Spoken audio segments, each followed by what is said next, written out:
Study Chimes में आप सभी का स्वागत है। आज हम लोग भूगोल के 500 इंपॉर्टेंट क्वेश्चंस का पार्ट 7 देखने जा रहे हैं। हमारा पहला प्रश्न है, नदी के अपरिचित मैदान या फिर संप्राय मैदान में यंत्र तंत्र पाए जाने वाले प्रतिरोधी चट्टानों के अवशेष को क्या कहा जाता है। तो जब भी हमारी नदी अपने किसी उद्गम स्थान से निकलती है तो ये एक स्लोप से उतरती है, फिर ये क्या है नीचे उतरती है और फिर सीधा मैदानों में आ जाती है। तो जब ये मैदानों में आती है ना तो इसकी जो रफ्तार है वो थोड़ी कम हो जाती है। ठीक है, ये पूरे क्षेत्र को जो है अपरिचित कर देती है, यानी कि उसे इरोजन कर देती है और समुद्र तल के करीब समतल बना देती है। तो यहाँ पे आप देख पा रहे हैं ये हमारी नदी है। ठीक, इसने क्या किया था, ये हमारा मैदान था, ठीक है, पूरा फिर काट काट कर इस मैदान को कितना ज़्यादा नीचे गहरा कर दिया। जो ये नीचे बचा हुआ मैदान है ये एकदम समुद्र तल के समतल हो गया है। अब ये इसमें आप देख पा रहे हैं यहाँ पर ये टॉप जो दिखाई दे रहा है आपको, ये जो बचा हुआ हिस्सा है यही हमारा क्या है, ये हमारा मैडन नॉक होता है। ठीक है, ये जो हिस्सा हमारा, ये जो ऊपर पहाड़ की छोटी सी चोटी सी दिखाई दे रही है ना आपको, जो हमारा नीचे का जो पोर्शन है जो समतल बन चुका है उसे हम कहते हैं लो फीचर प्लेन या फिर पैनी प्लेन। इसे हिंदी के अंदर में हम लोग संप्राय मैदान भी कहते हैं। ठीक है, ये जो है संप्राय मैदान है पूरा।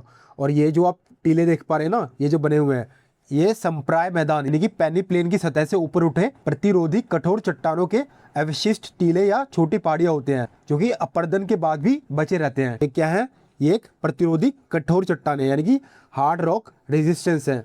और ये जो है अकेली एकदम आइसोलेटेड है और अपलिफ्टेड है यानी कि ऊपर की ओर उठी हुई है। इसका जो एग्जाम्पल है ये यूएसए के अंदर में जो माउंट मोडेनॉक है न्यू हैम्पशायर के अंदर में, वो इसका एग्जाम्पल है। तो हमारा प्रश्न था संप्राय मैदान में यंत्र तंत्र पाए जाने वाले चट्टानों को अवशेष को क्या कहा जाता है। ऑप्शन नंबर ए मोडेनॉक कहा जाता है। वर्षा छाया क्षेत्र किसके कारण बनता है। तो इसका सही उत्तर हमारा ऑप्शन नंबर बी पर्वत बाधा के कारण। तो जैसे मान लीजिए ये हमारा पर्वत है और नमी से भरी हुई ये जो हवाएं हैं ये इस पर्वत से टकराती हैं तो उन्हें ऊपर उठने के लिए मजबूर कर देती हैं। ठीक है, ये हवाएं हमारी आई और यहाँ से ये ऊपर उठना स्टार्ट हो गई। जैसे ये हवा ऊपर उठती है तो वहाँ जाकर ये ठंडी हो जाती है और पर्वत के विंडवर्ड साइड में यानी कि जो पवनमुखी ढाल है उस साइड में जो है काफ़ी ज़्यादा बारिश करती है, जबकि ये जो लीवर्ड साइड है यानी कि जो पहाड़ के दूसरी तरफ पवन विमुख ढाल है वहाँ से नीचे उतरती है तो शुष्क हो जाती है। यानी तो इस शुष्क क्षेत्र को ही हम लोग वर्षा छाया क्षेत्र कहते हैं। तो हम देख पा रहे हैं यहाँ पर जो बारिश हो गई और यहाँ पर जो है बारिश नहीं हो पाई। तो भारत का जो पश्चिमी घाट है वहाँ पर जो है जो पुणे है पश्चिमी घाट के वृष्टि छाया क्षेत्र में आता है जिसके कारण वहाँ पर कम वर्षा होती है। अंधी घाटी कहाँ पाई जाती हैं। तो इसका सही उत्तर है कास्ट प्रदेश के अंदर में। तरीके की डीप नैरो और फ्लैट बॉटम वैली होती है यानी कि गहरी संकीर्ण और सपाट तल वाली घाटी होती है जो अचानक से एक सिंक होल या फिर एक अवसाद में समाप्त हो जाती है जहाँ पर नदी जो है वो भूमिगत हो जाती है। जैसे मान लीजिए हमारी कोई नदी का प्रवाह यहाँ से हो रहा था, नदी यहाँ से बह रही थी तो बीच में क्या है ये हमारे सिंक होल है। ठीक है, तो इसमें क्या हुआ, नदी क्या है ये गड्ढे में घुस गई और यहाँ से समा गई इसके अंदर में। ठीक है, अब इसने क्या किया, ऊपर ना जाने की बजाय नीचे अपना रास्ता बना लिया तो यहाँ से बहती हुई ये सीधी निकल गई नीचे नीचे। ठीक है, ज़मीन के अंदर से ही। तो इसके अंदर में जो बहता हुआ जल अचानक से गायब हो गया तो इसे हम लोग अंधी घाटी के नाम से भी जानते हैं। तो ये पानी जो नीचे चला गया, अब ऊपर ये पानी कोई नहीं आ पाया तो ये ऊपर जो है ये हमारी शुष्क घाटी तल रह गया। ठीक है, इसका जो निर्माण होता है ना वो जो चूना पत्थर जिप्सम या जो डोलोमाइट युक्त जो क्षेत्र होते हैं उसमें जो भूमिगत जल होता है उसके द्वारा इरोजन से बनती है। ये किसी स्थान विशेष की वर्षा किस पर निर्भर करती है। तो इसका सही उत्तर है हमारा पर्वतों की दिशा पर। तो हमारे जो पर्वत यानी कि जो हमारे पहाड़ होते हैं उनकी स्थिति जो है वो निर्धारित करती है कि जो मानसून की पवनें हैं वो कहाँ पर बारिश करेंगी और कहाँ पर कम बारिश करेंगी। तो जब भी मान लीजिए नमी वाली हमारी कोई हवा आती है, ठीक है, और जब ये पर्वत से टकराती है तो ये क्या करती है, ये ऊपर उठना स्टार्ट हो जाती है और ठंडी होकर घनघोर वर्षा करती है, जबकि यहाँ पर दूसरी साइड पे जो है कोई भी हमारी वर्षा नहीं होती। ठीक है, नील नदी के डेल्टा में सर्दी के मौसम में कौन सी फसल उगाई जाती है। तो इसका सही उत्तर है हमारा गेहूँ। तो नील नदी का जो डेल्टा क्षेत्र है यहाँ पर सर्दी के अंदर में गेहूं की फसल उगाई जाती है और इसके अलावा जो बरसिम है जिसे हम लोग इजिप्शियन क्लोवर के नाम से जानते हैं ये भी उगाई जाती है और साथ में दाल की जो फसल है वो भी उगाई जाती है। इसके अलावा नील नदी के डेल्टा में गर्मियों के अंदर में जो है कपास, चावल और मक्का उगाया जाता है। फ्रंटल वर्षा किस कारण होती है। इसका सही उत्तर है चक्रवर्तीय गतिविधि के कारण। ये तब होती है जब अलग अलग टेम्परेचर और अलग अलग जो डेंसिटी है, ठीक है, उसकी जो हवाएं मिलती है ना, तब ये वाली वर्षा होती है हमारी, जिसे हम लोग फ्रंटल रेनफॉल बोलते हैं। तो इसमें क्या होता है, जैसे मान लीजिए ये हमारा समुद्र है नीचे, ठीक है। अब इसमें क्या हो रहा है, यहाँ पर हमारा जो है एक साइक्लोन फॉर्मेशन हो रहा है, यहाँ बीच में इसकी आई है, और यहाँ ऊपर हमारे जो है ये हमारे मेघों का निर्माण हो रहा है। तो यहाँ पर क्या हो रहा है, यहाँ पर काफ़ी ज़्यादा गर्म हवा थी। अब ये गर्म हवा क्या करती है, ये कंडेंसेशन की वजह से ऊपर उठना स्टार्ट कर देती है। अब इस गर्म हवा के जगह को भरने के लिए यहाँ से साइड में से ठंडी हवा आएगी, ठीक है। ये ठंडी हवा इस गर्म हवा की जगह को भर देगी, और ऐसे ही जो है ये प्रक्रिया चलती रहेगी हमारी, जिसकी वजह से ऊपर जो हमारे बादलों का निर्माण होगा, और इससे हमारी जो है बरसात हो जाएगी। पृथ्वी की सबसे पुरानी चट्टानें कहाँ मिलती हैं? तो इसका सही उत्तर है ऑप्शन नंबर बी, शील्ड क्षेत्र के अंदर। तो पृथ्वी की सबसे पुरानी चट्टानें जो है ये हमारी शील्ड क्षेत्रों में, या फिर जो जिसे हम लोग क्रेटन भी कहते हैं, ठीक है, ये इन क्षेत्रों के अंदर पाई जाती है। ये जो हमारे महाद्वीप यानी कि हमारे कॉन्टिनेंट्स होते हैं ना, उसके बहुत पुराने एकदम स्थिर यानी कि स्टेबल जियोलॉजिकल रीजन्स होते हैं, जहाँ पर प्राचीन चट्टानें सतह पर या उसके आसपास संरक्षित रहती हैं। इसका एग्जाम्पल है हमारा स्लेव क्रेटन, जो कि नॉर्थ वेस्ट ऑफ कनाडा में है, और जो हमारी जैक हिल है, जो कि वेस्ट ऑस्ट्रेलिया में है। मानसूनी प्रदेशों में सर्वाधिक वर्षा कहाँ पर होती है?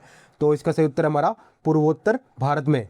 मान लीजिए ये हमारा एक भारत का मैप है, और जब भी हमारी जो दक्षिण पश्चिम मानसून की हवाएं जो होती हैं ये हमारी बंगाल की खाड़ी से आती हैं, ट्रैवल करती हैं, तो ये क्या करती हैं, ये हमारे जो गारो, खासी और जयंती जो पहाड़ है हमारे, ये इन पहाड़ों से टकराती है, जिसकी वजह से जो हमारा पूर्वोत्तर भारत है, इस रीजन में बहुत ज़्यादा मात्रा के अंदर में बरसात होती है। ये भारत में ही नहीं बल्कि दुनिया में भी सबसे ज़्यादा सर्वाधिक औसत वार्षिक वर्षा प्राप्त करता है। मेकांग डेल्टा कहाँ पर स्थित है? तो इसका सही उत्तर है हमारा वियतनाम। तो मेकांग डेल्टा जो है हमारा, ये दक्षिण पश्चिमी वियतनाम में स्थित है। ये वो क्षेत्र है जहाँ पर जो मेकांग नदी है ये हमारी कई शाखों में बढ़ जाती है, और ये जो हमारा साउथ चाइना सी है ना, उसके अंदर में गिर जाती है। इसे वियतनाम की चावल की टोकरी भी कहा जाता है, क्योंकि देश का आधे से ज़्यादा चावल और मछली का उत्पादन यहीं पर होता है। इसे स्थानीय लोग 9 ड्रैगन रिवर डेल्टा भी कहते हैं, क्योंकि नदी यहाँ पर जो है अपनी 9 प्रमुख जलधाराओं में बढ़ जाती है। भूगर्भ में जिस स्थान पर भूकंपीय तरंगों की उत्पत्ति होती है उसे क्या कहा जाता है? तो इसका सही उत्तर है हमारा भूकंप केंद्र, यानी कि हमारा हाइपो सेंटर। ये हमारा भूकंप केंद्र या फिर जो हमारा हाइपो सेंटर है, ये पृथ्वी के भीतर वो स्थान है जहाँ से जो भूकंप की ऊर्जा है वो निकलती है।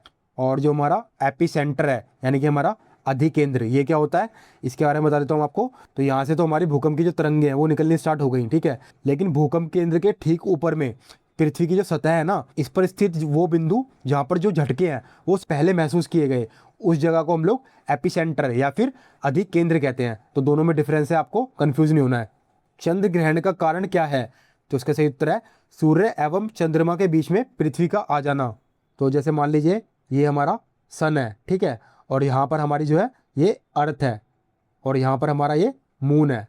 अब क्या होगा, ये हमारी अर्थ जो है इसका सन के जो है रेवोल्यूशन कर रही है, और मून जो है ये अर्थ का रेवोल्यूशन कर रहा है। तो हमारी जो रेवोल्यूशन करते करते अर्थ जो है वो मून के और सन के बीच में आ जाए, यानी कि तीनों ये एक ही लाइन के अंदर में आ जाते हैं। तो क्या हो जाता है हमारा, ये हमारा चंद्र ग्रहण कहलाता है। ये जो घटना हमारी होती है ये सिर्फ कब होती है, ये हमारी जो पूर्णिमा है ना, ये पूर्णिमा के दिन ही होती है, यानी कि हमारा जो फुल मून है, ठीक है, ये आपको याद रखना है, पूर्णिमा के दिन ये घटना होती है। और अगर आपसे एग्जाम में पूछा जाए कि सूर्य ग्रहण जो है वो कब होता है, तो जब चंद्रमा जो है वो सूर्य और पृथ्वी के बीच में आ जाए। जैसे यहाँ पर हमारा ये सन था, और यहाँ पर जो है ये हमारा मून है, ये हमारी अर्थ है, ठीक है। तो यहाँ पर क्या हुआ, ये चंद्रमा जो है मून हमारा ये सूर्य और पृथ्वी के बीच में आ गया, तभी हमारा सूर्य ग्रहण होता है। पश्चिम की ओर भ्रमण करने वाला ग्रह कौन सा है? तो इसका सही उत्तर है अरुण। हमारे यूरेनस यानी कि अरुण, और जो शुक्र ग्रह यानी कि हमारा जो वीनस ग्रह है, ये ऐसे दो ग्रह हैं जो कि ईस्ट से वेस्ट की तरफ में घूमते हैं, यानी कि पूर्व से पश्चिम की तरफ घूमते हैं। हमारी जो घड़ी है ना उस दिशा की तरफ घूमते हैं। बाकी जो हमारे जितने भी ग्रह हैं ये हमारे सब वेस्ट से ईस्ट की तरफ में घूमते हैं। हमारी अर्थ भी जो है वेस्ट से ईस्ट की तरफ घूमती है। ये जो हमारा यूरेनस है ये अपनी धुरी पर काफ़ी अधिक झुका हुआ है, इसलिए इसे हम लोग लेटा हुआ ग्रह भी कहते हैं। किलिमंजारो पर्वत किस महाद्वीप में है? इसका सही उत्तर है अफ्रीका। तो किलिमंजारो जो है ये अफ्रीका के तंजानिया के अंदर में स्थित है। ये अफ्रीका का सबसे ऊंचा पर्वत है। इसकी जो ऊंचाई है वो समुद्र तल से 5,800 95 मीटर है। दुनिया का सबसे ऊंचा फ्री स्टैंडिंग पर्वत है, ठीक है, एक फ्री स्टैंडिंग है, ठीक है। ये इसके अलावा ये एक निष्क्रिय ज्वालामुखी भी है। भूमध्य सागरीय क्षेत्र किसकी खेती में विशेषता रखता है? तो इसका सही उत्तर हमारा नींबू कुल के फल यानी कि जो सिट्रस फ्रूट्स होते हैं ना, वो भूमध्य सागरीय क्षेत्र में पाए जाते हैं। तो यहाँ पर क्या होता है, ये हमारा जो भूमध्य सागर है यानी जो हमारे इक्वेटोरियल रीजन है, यहाँ पर जो है बहुत ज़्यादा गर्मी पड़ती है, जिसकी वजह से बहुत ज़्यादा बरसात होती है, जिसकी वजह से यहाँ पर खट्टे फल, अंगूर और जो जैतून है वो बहुत ज़्यादा पैमाने पर उगाए जाते हैं।